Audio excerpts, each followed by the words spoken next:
Este segmento es presentado por Expoteje Santiago, 8 y 9 de agosto.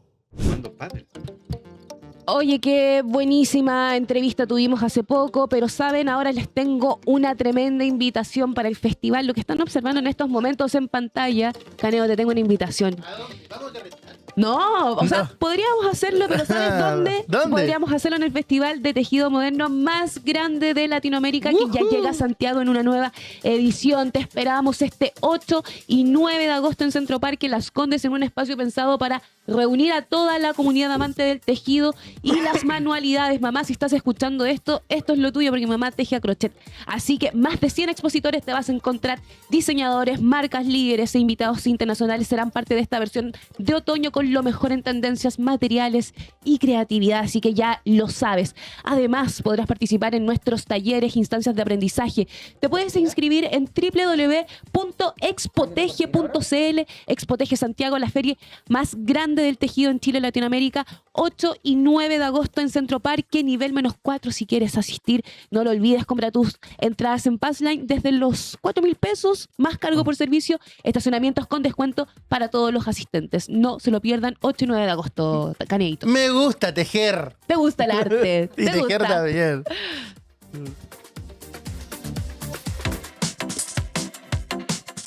Una charla para entender lo que está pasando. Esta es la conversación de hoy, en Turno AM. Ya nos acompañan los de la casa, secas y secos, Bárbara Navarrete, Felipe Salce. ¿Cómo están, chiquillos? ¿Todo Muy bien? bien. Muy bien. Todo bien, qué bueno. Oye, el IMASEC de junio creció 2,4% en 12 meses, superó la expectativa y permitió que Chile evitara por un margen estrecho entrar en una recesión técnica. Bárbara, ¿qué es una recesión técnica? Es cuando se declara que la economía está con 2 trimestres consecutivos de datos negativos. Ya. Entonces nos está yendo mal de forma recurrente. Eso se entiende por recesión técnica. Y a propósito de los datos que vimos ayer, que se reportan ayer desde el Banco Central, se dice, bueno, no logramos llegar a la recesión técnica dado una buena cifra. Una buena cifra que hay que mirarla, pero con prudencia, porque en estricto rigor no cambia la dinámica general de los problemas que tenemos en nuestra economía, sobre todo considerando que mantenemos cifras de alto desempleo, por ejemplo. ¿Qué es el IMASEC? El IMASEC, a ver, es una aproximación del PIB. Perdón tanta ignorancia aquí de parte mía y de los... Bueno, tu niño igual. A ver, cuando se habla de crecimiento económico, el famoso crecimiento que Claro. todos alegan, eso se mide con el PIB, el Producto Interno Bruto. Eso se mide de forma trimestral o anual. ¿Cuál es el problema? ¿O cuál fue el problema en la década de los 80? Ya. Cuando se crea este IMASEC, es que el PIB sale de manera lenta, sale muy retrasado, como con 3-4 meses de retraso. Entonces, en la década de los 80, cuando estaba la crisis de los 80, valga la redundancia, se crea este IMASEC, que es un índice mensual de actividad económica, que es justamente una aproximación del PIB. Es la misma canasta con más o menos el 90% de los bienes. Ujú. Es como una especie, literalmente como un termómetro de la economía. Para no demorarnos tanto, creamos el IMASEC, lo hacemos de forma mensual y tenemos una información aproximada, pero mucho más rápida de cómo va la economía. Pero, y que sea más rápido significa que sea más... Tenemos más información y eso nos permite tomar acciones a tiempo y no 4 meses tarde. Pero que sea más rápida no es signo que sea menos inexacta, ¿no? No, es que te va mostrando, te va haciendo un control, es como control niño sano. Ya. Es un Te va mostrando lo que Es va un pasando. termómetro, o sea, no es el PIB exactamente igual, por eso es una aproximación, pero nos permite saber más o menos cómo vamos hoy día y no en septiembre, que es cuando sabíamos el PIB. ¿Y ahora Claro. qué cambió este mes? ¿Qué les dice este cambio del IMASEC de 2,4? A mí nada, porque a ver, si tú miras primero, o sea, el crecimiento trimestral fue positivo, con un 0,1%, anda por ahí, pero fue positivo finalmente. A ver, yo siempre he dicho, entre un 0,1 y un 0 no hay tanta diferencia. O sea, de hecho, tener recesión técnica por 0,1 negativo no es tanto en realidad. O sea, es solamente la palabra que suena quizás peor de lo que es realmente. ¿Y a ti, Bárbara, qué te dijo este IMASEC de 2,4? Creo que lo que planteaba al comienzo hay que tomarlo con prudencia y hay que mirar también el desglose de lo que pasó en el agregado. Parte fundamental de esta cifra la explica la explotación minera, que tiene que ver también con un aumento o un aumento de la inversión, muy probablemente en la reactivación de la cartera de la inversión privada alojada en la minería. Que de hecho eso, en gran medida, quienes están más adentrados y más o estudian, están mirando más el desarrollo de la economía en estos apartados, dan cuenta de que vamos a tener muy probablemente un ciclo entre el 2026 y el 2030 donde la economía en la minería o la minería más bien tenga una afectación positiva en la economía nacional. Sin embargo, ello no dice mucho de lo que pasa, por ejemplo, en servicios, en comercio, que sigue siendo débil y que por lo demás, y reitero lo que planteé al comienzo, mantenemos un componente de informalidad laboral y también de desempleo bastante alto. Por lo tanto, en ello no hay que perder de vista también lo que pasa finalmente en los hogares, en el costo de la canasta básica, en la incertidumbre propia del desarrollo económico en las familias. Por lo tanto, hay que mirarlo con prudencia y en particular esta cifra está bastante explicada por el sector minero. ¿Existe alguna metodología para decir que este crecimiento económico fue causa del gobierno actual de José Antonio Caz o más bien tiene que ver con el gobierno anterior? ¿Existe alguna No, a ver, yo evidencia? siempre lo he dicho, no existe. Y porque no es que no existe evidencia, es porque realmente el crecimiento económico y las variables económicas en general no funcionan así, salvo el sueldo mínimo que se elige prácticamente por el gobierno de turno, pero desempleo, crecimiento, inflación, incluso no lo decide el presidente y no es causa del presidente ni tampoco del anterior ni del más anterior. O sea, por ejemplo, en Chile, no sé, hay crecimiento que todavía se explica por los tratados de libre comercio que fueron firmados en la década de los 90. Entonces, al final el crecimiento económico es una consecuencia de muchas variables dando vuelta, tanto internas como externas, sobre todo Chile, que depende mucho de afuera, depende mucho de la demanda de cobre. Justamente lo decía Bárbara, el crecimiento del Limasec ahora fue justamente minería, que tiene que ver con inversión minera. Y ojo, si bien fue una sorpresa, entre comillas, para las expectativas, hay muchos economistas que decían esto se sabía de hace tiempo, de junio del año pasado, porque habían inversiones mineras, principalmente en la minera escondida, si no me equivoco. Entonces, en realidad, fue una variable en particular que lo subió en el neto,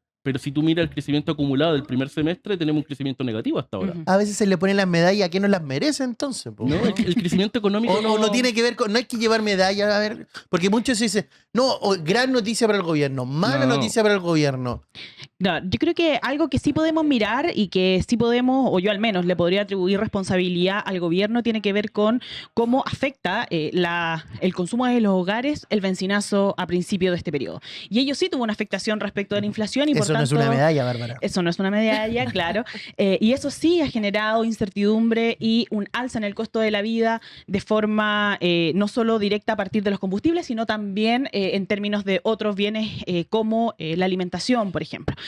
Además, hemos visto que hay ciertos indicios de la afectación en materia de la inflación a propósito de los temporales y de cómo ello pudiese haber o también significar algún alza en el costo nuevamente de las cadenas productivas a propósito de los cortes de caminos y de todo lo que está pasando entonces en el norte y el sur de nuestro país. Entonces, ahí sí hay una responsabilidad que atribuir a este gobierno, sin embargo, y efectivamente en materia de crecimiento, sobre todo en estas cifras que son acotadas, hay que mirar y no perder de vista el debate de fondo, que tiene que ver con cómo entonces se produce en Chile, cuáles son las condiciones de nuestra industria y cómo generamos entonces incentivos para que nuestra economía no sea altamente dependiente, sino que tenga también mayores condiciones de soberanía en términos de su producción nacional. Oye, se viene la mega reforma que llega a su fase final después de una negociación especialmente bien intensa con los municipios y donde el principal conflicto tuvo la excepción de las contribuciones para los adultos mayores y en cómo compensar a las comunas por los ingresos que dejaron de percibir. Igual esta discusión parece ser bien técnica, ¿no? Pero bien concreta. Si una persona deja de pagar contribuciones, ¿quién reemplaza los recursos? ¿El gobierno central? ¿El fondo municipal? ¿Ustedes cómo han analizado todo este proceso? ¿Y de qué bolsillo se saca para meter la plata en el bolsillo que estaba antes? Bueno, ustedes me entendieron. Yo no me entendí, pero ustedes me entendieron.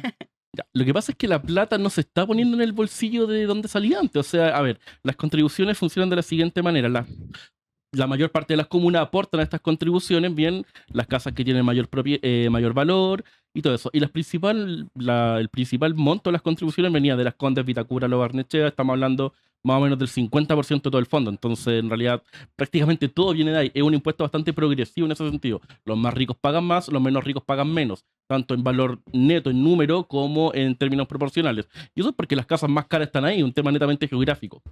Y eso se lleva al Fondo Común Municipal. Y ese Fondo Común Municipal se reparte de forma justamente de nuevo progresiva, es decir, le da más a las comunas más pobres y menos a las comunas más ricas. Entonces, si tú miras como en la flecha o la secuencia, es una transferencia de las comunas más ricas a las comunas más pobres. Pero ¿cuál es el punto? Quienes recaudan más son las comunas más ricas. Quienes reciben más son las comunas más pobres. Hoy en día se está corrigiendo, por así decirlo. El primer problema, se le está devolviendo el dinero a quien recauda más. ¿Qué pasa? Entonces se le está dando dinero a Las Condes, cuando ese dinero de Las Condes no quedaba en Las Condes, quedaba en Maipú, por ejemplo. Claro, por el fondo municipal que se dividía, Exacto. que había un 70% que se iba finalmente a este pozo común. Bárbara, si el Estado garantiza una buena compensación, completamente lo que una comuna podría perder, ¿tú crees que se generan buenos incentivos para administrar esos recursos? A ver, creo que puntualizaría en algo respecto de la propuesta que hace el gobierno a partir de la exención de contribuciones. El gobierno lo que plantea es que, claro, le exenta de las contribuciones a las personas mayores de 65 años sin focalización, es decir, a todos por igual, independiente de tener una mansión o una vivienda que solamente exceda el avalúo fiscal de 60 millones de pesos.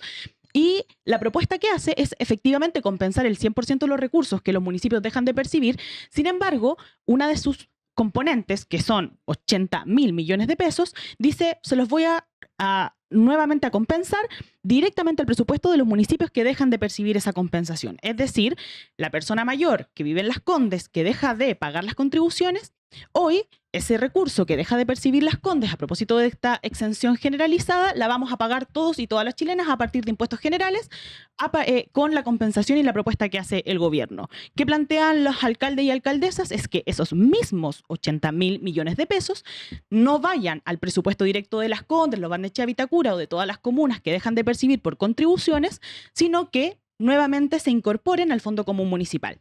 ¿Y qué hace eso? Es lo que ya explicaba Felipe, a propósito de que el Fondo Común Municipal es un componente solidario, donde todos aportamos y las contribuciones componen el 60% de lo que recaude ese fondo. Por lo tanto, son altamente significativas, sobre todo en comunas que dependen inclusive en más de un 90% de su presupuesto municipal de lo que reciben del fondo. Por lo tanto, es muy importante decir que, bueno, acá la propuesta que da el gobierno tiene que ver con compensar a partir de impuestos generales un beneficio que está únicamente alojado en quienes tienen mayor patrimonio inmobiliario. Bárbara, Felipe, queríamos agradecerles por acompañarnos en esta mañana, pero antes de despedirlos, por supuesto, quiero terminar con una pregunta mucho más amplia y es sobre el proceso económico por el cual estamos pasando actualmente. Tenemos un buen IMASEC, por otra parte, al mismo tiempo hay una mega reforma que promete mover recursos hacia la economía, según lo que dicen desde el Ejecutivo, el Ministro de Hacienda.